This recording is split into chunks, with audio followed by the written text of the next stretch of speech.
98 News, estamos recebendo aqui pela primeira vez nos nossos estudos, estamos quase completando 3 meses de 98 News. Ex-prefeito de Belo Horizonte, Alexandre Calil, seja muito bem-vindo, Calil, aqui à 98 News, a esse nosso novo espaço. Muito bom dia.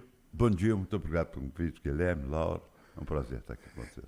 Calil, a gente está aqui numa emissora que está se propondo já há muito tempo a discutir os assuntos importantes da cidade, a discutir desenvolvimento, economia e as ideias que vão fazer a cidade em Minas Gerais andar para frente, né? Então, eu queria colher a sua opinião como um cidadão de Belo Horizonte, como ex-prefeito da cidade. Como é que você está vendo o município de Belo Horizonte? A cidade, na sua avaliação, está bem cuidada, está com projetos que tenham boas ideias para serem executados? Queria a sua primeira avaliação sobre a cidade. Guilherme, é muito cedo, porque é muito perigoso a gente avaliar uma cidade com um prefeito que entrou há poucos meses, que ainda era vice-prefeito, nem se preparou numa campanha para colocar suas ideias, mas eu acho que Belo Horizonte tem um potencial muito grande e principalmente melhora. Porque por ser um município confinado, Belo Horizonte é um município muito pequeno e muito confinado, eu acho que a partir de agora se começa essa proteção de encosta bem feito, aumento de vias, viadutos, porque nós não temos muita expansão. Então, acho que os próximos prefeitos, e sem nomear nenhum deles do passado, e nem eu, tem que ter a perspectiva de uma cidade muito melhor, melhorada, porque ampliada geograficamente é muito difícil. Você crê, Calil, ter deixado boas bases desde a sua saída da prefeitura para exatamente chegar neste momento que você está mencionando agora de poder melhorar a cidade? Olha, eu enfrentei alguns problemas que eu acho que, não sei se hoje eu posso falar que é um privilégio, né, pelo desafio, mas eu enfrentei uma pandemia e uma chuva nunca vista na história de Belo Horizonte. Então eu não pude ficar muito tempo planejando embelezar e melhorar a qualidade de vida, né? Na época que eu fui prefeito, nós tínhamos que se preocupar em salvar vidas. Então, mas eu falo que quando você é prefeito e vai para uma reeleição, você não acha nada, você tem um número na urna. E como prefeito com a maior votação da história dessa cidade, eu acredito que dentro do que eu pude fazer, eu entreguei uma cidade melhor do que eu peguei. Deixa eu te perguntar agora sobre planos, e vou estender aqui na conversa sobre o município, porque eu acho que tem uma questão muito relevante, ligado inclusive à sua gestão. Hoje, o atual prefeito diz: temos uma ideia de melhorar a relação com a construção civil, de mudar planos sobre a outorga onerosa, até simbolicamente, cara, mencionando aquela ideia de, olha, é uma cidade que pode ter prédios de 50 andares, né? Faz sentido para você Belo Horizonte estar neste caminho? A cidade tem equipamento, capacidade, material humano, preparação para virar esta cidade assim meio cara de Dubai ou coisas dessa natureza? Não.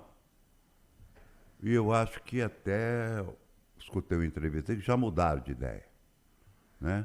Porque um prédio de 50 andares não começa na fundação do prédio, né? Começa no metrô de 2 pavimentos embaixo dele.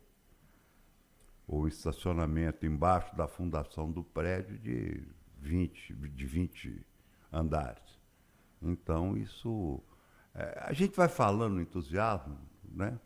Eu não tenho nada com o Aldo Damião, não preciso dele para porcaria nenhuma e não estou falando aqui para agradar, porque nem telefonar para ele eu telefonei depois que ele virou prefeito.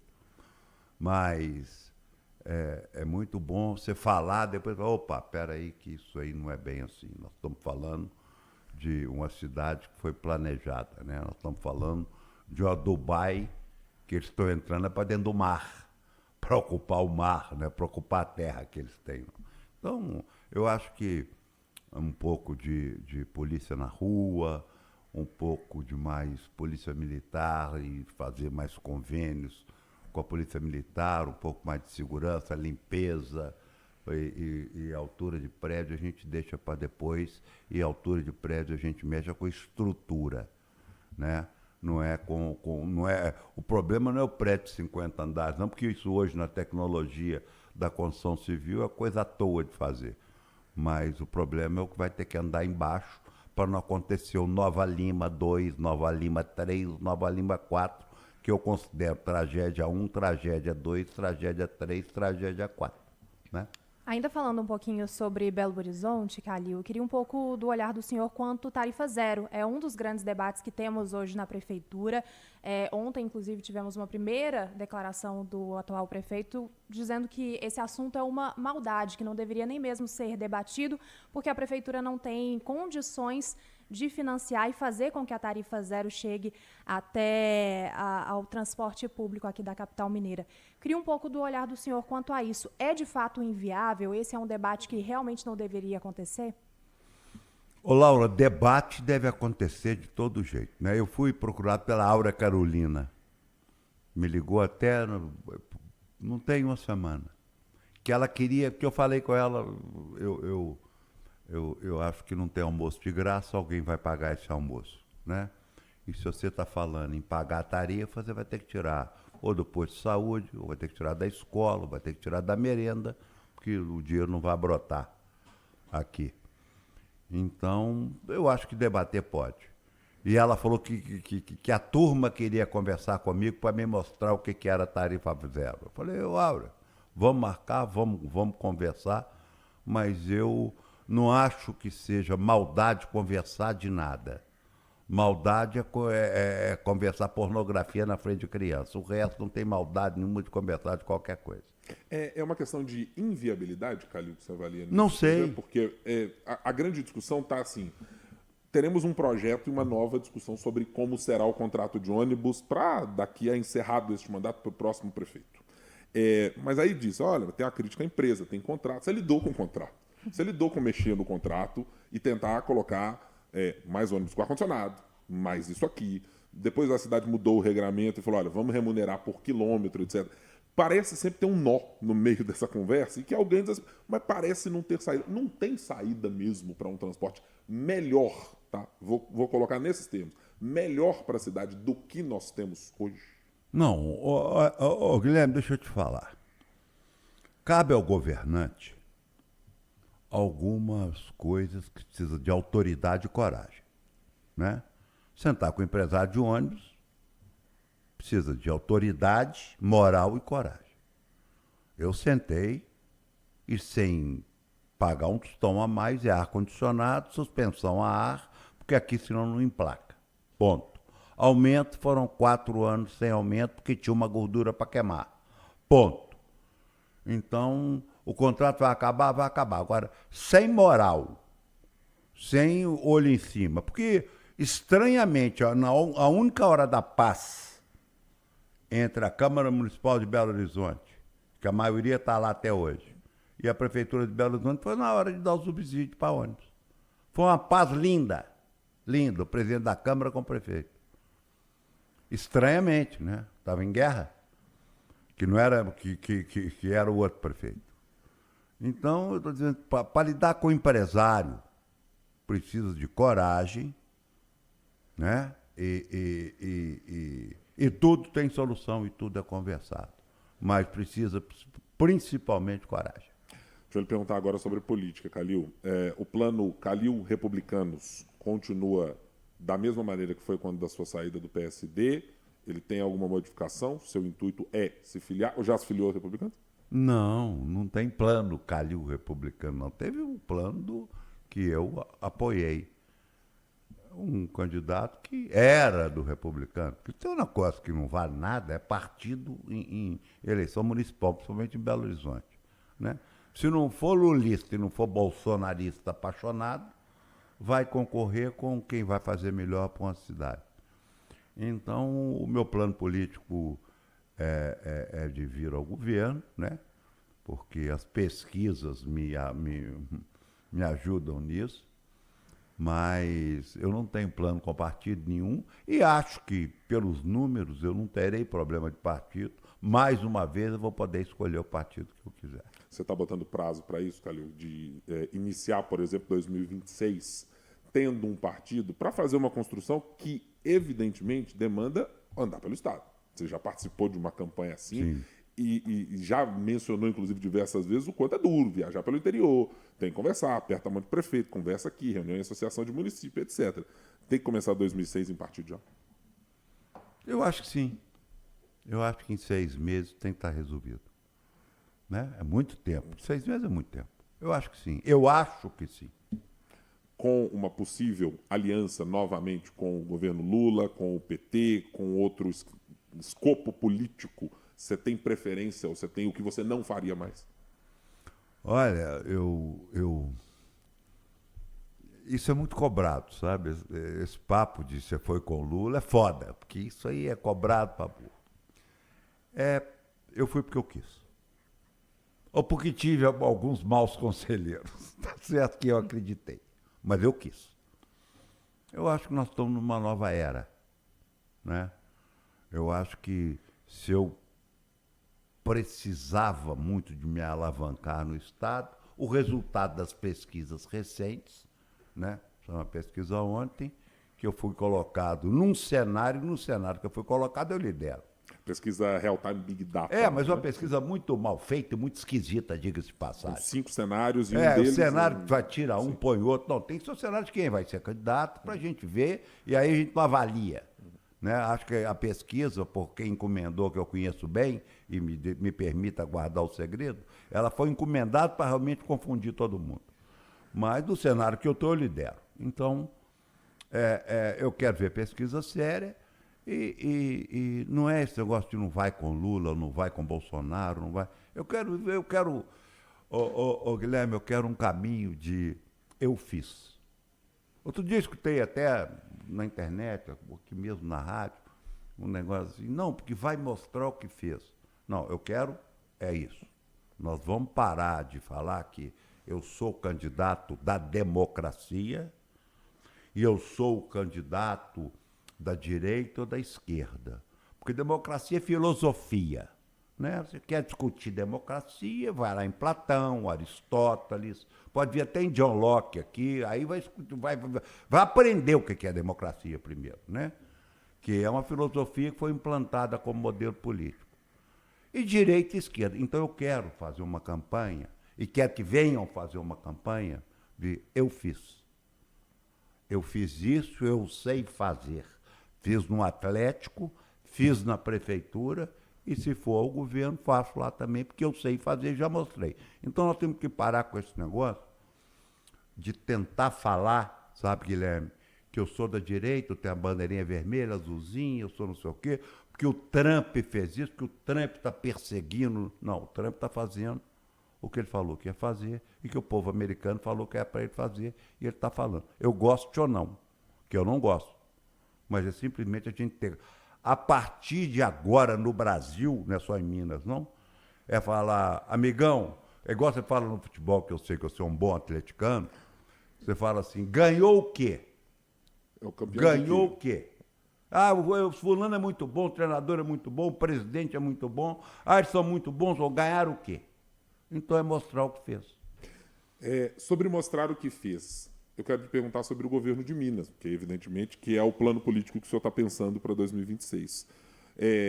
Faça, por gentileza, uma avaliação sobre este governo. Ele está chegando aí para o seu penúltimo ano, né, para encerrar o seu penúltimo ano, e tem algumas coisas que ainda não foram resolvidas do que foi prometido. Por exemplo, construção dos hospitais, ainda não tem uma entrega efetiva, mas tem promessas que vão ser. O olhar do Calil sobre o Estado de Minas Gerais é que o Estado está de que maneira? Está mais endividado, né? Dobraram a dívida. E eu não preciso falar, você acabou de falar. Prometeu hospital que não entregou, prometeu uma malha viária despedaçada que está aí, e lançou uma candidatura agora, por exemplo, do lado do candidato dele. Devia ter um PowerPoint de 6 anos do que ele fez. Para se credenciar a ser um presidente da República, com 6 anos de poder, ele podia ter feito um PowerPoint de tudo que ele fez em Minas Gerais, né? Sem ser projeto, sem ser promessa, sem ser nada. Então não foi feito nada.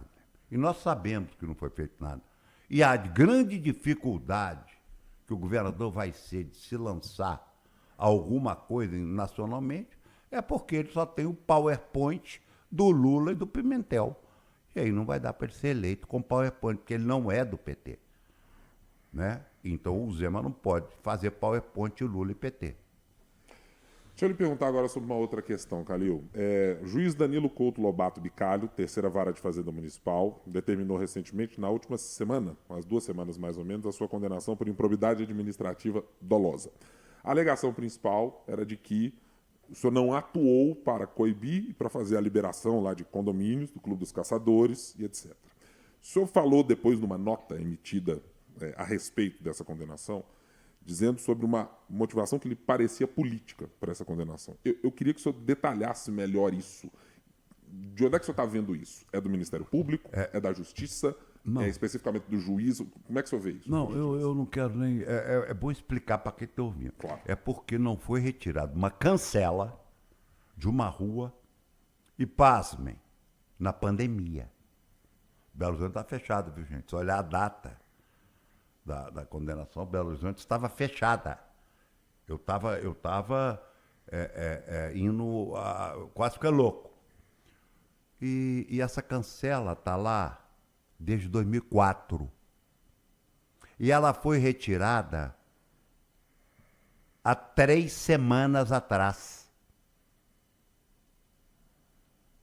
Então, eu não vou responder uma barbaridade dessa. Eu vou falar assim, é uma cancela que está colocada no mesmo lugar desde 2004 e que por ela passaram o mandato do Fernando Pimentel, 2 mandatos do Márcio Lacerda, 2 mandatos do Alexandre, 1 mandato e meio do Alexandre Calil, mais meio mandato do Fuad, e agora é que foi tirada.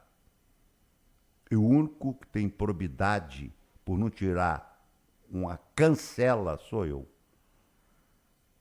Então, eu fico rindo porque isso aí... Eu já conversei com desembargadores, que eu tenho amigos, juízes, falando assim, ô Alexandre, Calil, isso aí não cair é praticamente impossível. Agora, eu não sei se foi para ser estrela, se foi por encomenda, eu não quero nem saber. Eu acho que nesse embate do mundo jurídico hoje, que já está tomando paulada, eu vou economizar essa. Eu acho que é o seguinte, sabe, Excelência, eu acho que ser banido de uma vida política, de uma cancela que está há 20 anos no mesmo lugar, eu acho, Excelência, que o senhor exagerou. A resposta, se eu for falar isso a sério, nós vamos ficar aqui rindo e vou evitar de rir de uma sentença de juiz para dar problema para nós. Também teve uma outra decisão e que tirou o senhor de uma denúncia de corrupção passiva, decisão monocrática do desembargador Matheus Chaves Jardim, da 2ª Câmara Criminal, que considerou que não havia provas para vincular o senhor a um suposto esquema de exigência de pesquisa eleitoral em troca da prorrogação de um contrato público. Como é que o senhor viu esta ação também, desde o início da tramitação dela até este resultado? Eles me chamaram para fazer um acordo, era só pagar um dinheiro lá no Ministério Público, porque eu gosto de conversar essa língua porque tem gente ouvindo. Se eu pagasse lá 5, 10 mil reais, eu não ia sofrer um processo penal. E de todos que estavam lá, eu fui o único que não paguei. Porque eu, graças a Deus, sou um cara que acredito ainda na vida e nas coisas. Então eu falei, eu não fiz, eu não faço improbidade administrativa, acusação criminal eu não assino embaixo, que eu não aceito. Aconteceu, e não foi monocrática, não. Todos seguiram o desembargador. Foi unânime a decisão que era improcedente o processo. Então eu avisava a população que não foi nem julgado, porque pegaram e jogaram no lixo a denúncia do Ministério Público. Foi isso que aconteceu. Calil, o senhor vê, e eu quero perguntar especificamente sobre o Ministério Público, o senhor se sente de alguma maneira perseguido ou a sua gestão perseguida, seja pela Justiça ou pelo Ministério Público? Eu acho que todos são, sabe?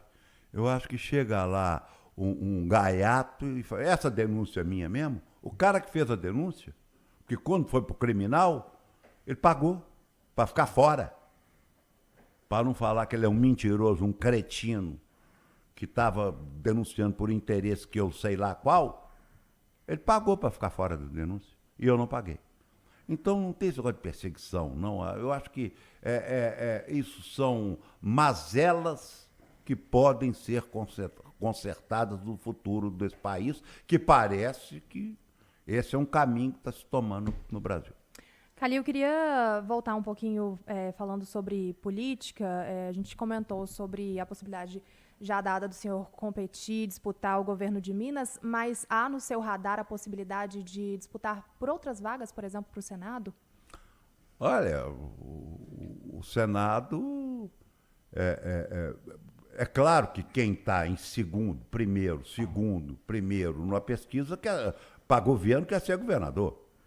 Mas não há dúvida que há uma avenida aí para o Senado, e se a gente chegar numa conversa, eu não sou apaixonado e nem abraçado por nada, a não ser meus 6 netos, né? E até a minha mulher, senão ela vai ficar com raiva. Então, eu converso qualquer coisa, mas o meu número não me permite hoje falar em Senado. Mas também o Senado não é uma coisa que eu tenho um irque pelo Senado, não. Dos nomes que são ventilados já para o governo de Minas, há algum que o senhor tem uma empatia maior para uma possível coligação, se for o caso? Por exemplo, Rodrigo Pacheco, temos também o próprio Cleitinho. Sei que Nicolas Ferreira, o senhor e ele tiveram grandes embates aqui na prefeitura, mas é um nome que possivelmente também poderia vir para o governo de Minas? Eu não tive nem grandes embates com ele, não. Ele era um pouco menor nessa época, agora ele está muito grande. Mas não é questão de empatia. Eu tenho uma relação, tanto que eu vi a declaração do Cleitinho lá no Senado Federal, ele foi muito delicado comigo, ele foi muito educado, ele foi muito gentil de pegar o espaço dele para citar meu nome, como senador da República. E pelo Rodrigo também, já sentei, conversei, tenho uma ótima relação. Ao contrário do que todo mundo acha, eu não sou obrigado com ninguém. Eu tenho uma boa relação com todo mundo.